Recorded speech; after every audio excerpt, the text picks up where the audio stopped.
Right now, Pittsburgh's best sports show is about to begin. Call us or tweet us. We've got things to talk about on the Ireland Contracting Nightly Sports Call. All right, thanks a lot, Jess, and thank you for tuning into the Ireland Contracting Nightly Sports Call. I'm Rich Walsh. I'll be joined by Chris Mueller in a matter of moments over at the 93.7 The Fan Cam, and there he is right there. And we're going to break down the Steelers' first practice out at St. Vincent in Latrobe. I was there, Chris. Not a lot happened. I mean, other than their star quarterback didn't practice with a calf injury. George Pickens had a little verbal discussion, heated maybe, with the new wide receivers coach. I didn't actually see that, but I saw Ray Fittipaldo's tweet, and I trust Ray. He's a great Steelers beat reporter. But, you know, the offensive line, Dan Moore was at left tackle. Broderick Jones, I had a chance to talk to him afterwards. He doesn't know which side he's going to play, and he's going to let it play all out. So, I wanted to see Russell Wilson. That's what I wanted to see the first day. So hopefully we get to see him tomorrow and how he fits in with this offense. It's those twin mattresses at St. Vincent College, right? I mean, that's he that's did bring what a mattress really pad. He said here. He brought a mattress pad. Yeah. Not a good enough one. I mean, I'm 39, Richie. He's not that much younger than me, and my wife and I have been discussing whether we need to upgrade the mattress because we both wake up and it's all aches and pains every morning. So clearly, I think we have to blame the mattresses for his tight calf, but you know what it did do? The net effect of that is it had Justin Fields out there, the guy that I would think the majority of Steelers fans, if not nearly all of them, think is the solution for the future at this position. He got a chance to go out there and show what he could do. He throws the bomb to Van Jefferson, a nice little play to avoid a pass rush and hit Jaylen Warren. I think it's going to get little murmurs from some people saying, hey, maybe this guy deserves a longer look. Now, I don't think he's going to get one, and I actually am in the minority, Richie. I think that Russell Wilson's going to hold on to the job all year, but it was interesting to see Fields out there. You at least have somebody that has true starter pedigree. I know Mitch Trubisky had that, but I think most people would agree Fields a way better option as your backup than Trubisky ever was. The rest of what I would have to say is this. We had Ray on the show today. He did not make it seem like the George Pickens, Zach Azzanni dust-up was just a little bit of that. I mean, he made it seem like these guys were getting after each other and that Pickens was none too happy about being coached hard, to which I say, too bad. I'm a big George Pickens fan, but that guy needs to button up some of the details to become a truly great receiver. There's a little too much emotion in the wrong way in his game that kind of leads him taking plays off. From what Ray told us today, that was a lot of the genesis of what Azzanni was getting after him about, was you've got to do things the right way every time. You've got to practice harder. I like that. I like that somebody is coaching George Pickens. Frisman Jackson didn't get on his case, so I like that he's being challenged. And then the last thing, Richie, I'll say about what you brought up to start here is Broderick Jones had better in the back of his mind know, because he's already been told that it's a matter of time for him to switch to left tackle. If Troy Fautanu does not take the right tackle spot and make it very obvious that he's the man and bump Dan Moore completely out of the lineup when Jones kicks over, I will be disgusted. No offense to Dan Moore. I really don't intend any. I'm sure he's a nice guy. He worked hard to become a starter in the NFL. You draft 2 tackles in the first round back-to-back years for a reason, because you don't think the guys you had previous to that are good enough. You know, I like the move with George Pickens. It's about accountability, especially if he wants to be the number 1 overall guy. And back to that offensive line, I know everyone wants to see Zach Frazier at center, and you want to see Broderick Jones at left tackle, Troy Fautanu at right tackle. But I think they're just going to work it like they did last year with Broderick Jones, let Fautanu. Especially, I want to see how they do in pads. But, you know, here's the big problem that the Steelers have right now. They have Dan Moore signed through this year. Dan Moore doesn't want to play right tackle, and it doesn't seem like Tomlin wants him to play right tackle. Well, he can't. Well, it's not doesn't want to. He can't. He literally can't do it. He can't be their swing tackle because he can't play the other position. I'm sorry. He's just not good enough. Troy Fautanu is not Broderick Jones in this way, Richie. Troy Fautanu, no one thought like there was going to be a long adjustment process with him where Jones was more of a raw prospect. That guy's 23 years old. He played a lot of games in college. He has a lot of overall experience. That's somebody you draft with the expressed intent, I would think, of having him start week 1 as a rookie. I think Frazier's going to do that too, just because it would be kind of wild if he didn't. But I don't think they're going to intend to bring him along as a project. We at least had an inkling that they might need to do that with Jones because of the relative lack of experience. It's not the same case here with this guy. All right, well, the Pirates have the night off, and we don't, but we have a jam-packed phone line right now, so give us a call, 412-575-2600. Maybe there'll be an open phone line here in a couple minutes, and we're taking your phone calls right after the break. All right, welcome back to the Ireland Contracting Nightly Sports Call. This is our GMC Tweet of the Night from your partner over at 93.7 The Fan. Andrew Filipponi tweeted this. Former Pirates front office man Jim Bowden on 93.7 The Fan tells all GMs in baseball have linked the Pirates to 4 hitters in trade discussions. Marlins center fielder Jazz Chisholm, Josh Bell, Nationals outfielder Lane Thomas, and A's DH Brent Rooker. Chris, who out of those guys, who would you want, and who do you think the Pirates are going to get if they get any one of those? I would want Rooker first because he is by far the best bat of the bunch. The guy's carrying around about a 950 OPS. He's a late bloomer. There's not a huge resume. Bowden also told us in nice terms that he cannot play the field. Like, you might as well just equip Brent Rooker with a shovel if you send him out there, because that's about how useful his actual glove would be. And what Bowden said that I disagree with, but Jim is a guy who's actually been a GM and there's a different perspective. He said, well, he can only DH, and you're not going to tell Andrew McCutchen that he's benched as the DH. It would mess with the fabric of that room. I don't know, man. That guy is a significantly better offensive player than literally anybody on their team, and he's been great all year. I would absolutely acquire him if I could and tell McCutchen you're going to become a part-time DH or you're going to play a little bit of right field. Like, we need you to do something else because that guy's an impact bat. So he really, despite his limitations and lack of a position, is the guy I'd want the most. And then it's Chisholm. The other 2 names do not excite me. Bell might come along with Chisholm just because the Marlins want to offload the salary. Chisholm solves a lot of problems. Good offensive player, center fielder. Bowden told us that you put him with McCutchen.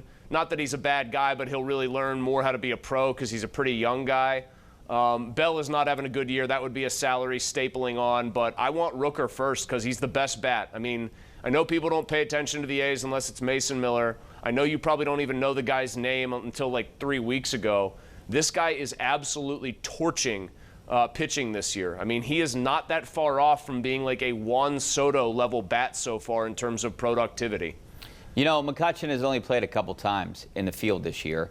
I mean, you have half the season, 60 games left. He could potentially play a majority of those in right field. He's still in shape. And if he can't play right field, then maybe he shouldn't even be on this roster right now. Well, but no, I mean, he's still one of their upper echelon offensive players on their current team. He's no, but I'm saying if they took Rooker, you know, if they take Rooker, you have to tell McCutchen, like, do you want to be a part, even if it's not a major part, of a winning ball club? Because Rooker immediately slots in as their best hitter. You'd stick him wherever you think your best hitter should be in the lineup. He immediately becomes your best power threat. His power seems to translate anywhere. I would just be very bummed out if I found out that the reason the Pirates did not pursue him aggressively or decided against it was because they didn't want to ruffle feathers and weren't sure McCutchen would be willing to take more of a reduced role to make way for Brent Rooker. The guy doesn't necessarily cost a lot because of his age. He is a late bloomer, but the guy absolutely mashes. He's the kind of bat that would make them extremely dangerous in a postseason series. All right, Scott in Lebanon County. What's up, Scott? Hey, thanks for taking my call, Richie. I'd like to talk about the 2025 Pirates schedule being released, and I found out that the Bucks are opening the season on the road yet again, which I think is about 9 years and counting now that this happened. I guess MLB is the one in charge of the schedule, but can't we at least have a season where the Pirates can open the season at home at PNC? You know, 9 years and counting, I mean, enough is enough. You know, Scott, I talked to Neil Huntington about this a long time ago, and there have been talks, and I think this is kind of what they're starting to do now. They want some of these teams to open in the South because the weather's still bad here, March 25th, 30th, or whatever they're going to play. So I don't mind it. Don't bring these teams north until the weather breaks. Cut the season by 18 games down to 144, like in the 95 strike shortened season where they started late. Start the season on April 15th or something, like tax day or around there. You could even push it back and start it closer to like May 1st. Or if you're not going to do that, which they won't, I actually like Huntington's idea.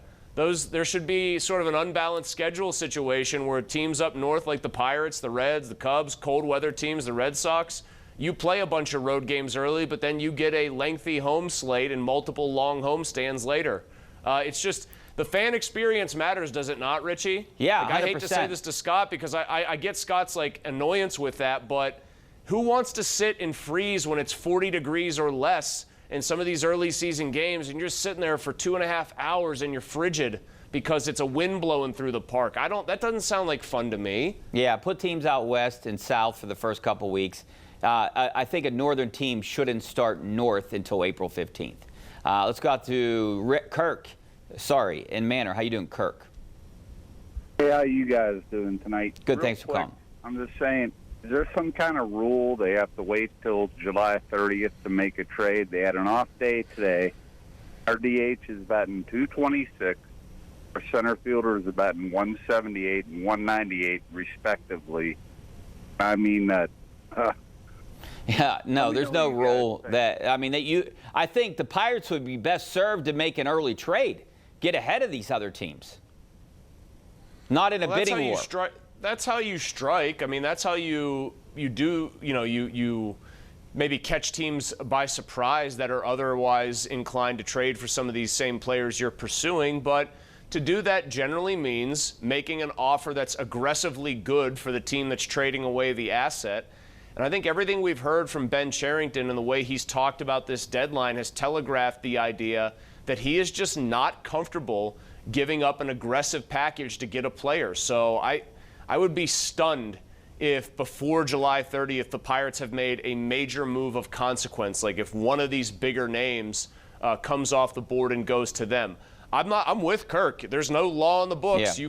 You can strike while the iron's hot or before everybody else thinks you will, but everything that the GM has said thus far suggests he is not inclined to do so. You know, honestly, Chris, I'm at the point where I'd be stunned if they make a major deal altogether to bring in one of these guys, even the ones that we mentioned on that graphic a little bit earlier. It worries me the way the Pirates often act in situations like this. Obviously, they don't want to pay, so they don't want to eat any salary. And I still think that they're looking towards next year and they're going to try to win with the team that they have.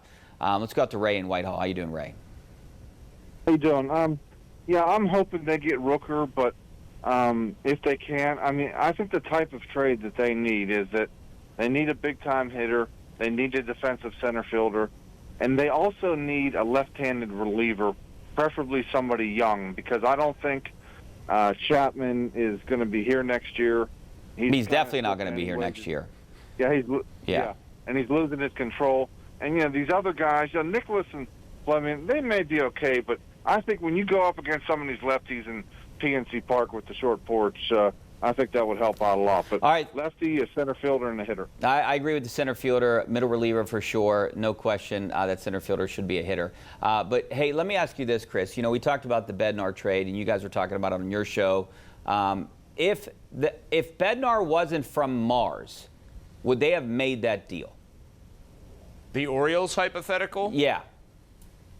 I don't know if that would have factored in necessarily. I guess it always does. You have to consider that when you're evaluating one of these, the fact that it's a hometown guy. But they traded Neil Walker for John Neese. I know it's a different regime, but and Neil Walker was kind of past his prime, or at least they thought so. Well, no, they thought that they were trying to make a shrewd baseball deal there, and of course it blew up in their face. They thought they were bringing in a left-handed starter who would thrive here because of how deep it is to left center field against right-handed hitters, and it didn't. It was horrible, obviously. I would hope that David Bednar being from Mars does not factor into any kind of equation that they're doing here as to whether or not they should accept a trade. I personally thought the idea of trading a big-time closer to a team that absolutely needs a closer for a corner infield prospect who could play third or first base and seems to have real big-time power and hitting ability. And you never know how it'll translate from AAA to the majors. My God, we've heard enough about that from the Pirates brass this year about how much bigger the gap is when they've tried to explain Henry Davis's failures. But I would have loved to have seen that trade happen because relievers inherently, and I know everybody loves Bednar. I think he's a great dude, a very good pitcher. He's not as valuable as a guy like that who you'd have 6 years of control over. Mayo, the kid from Baltimore. Yeah. So I would have made that deal.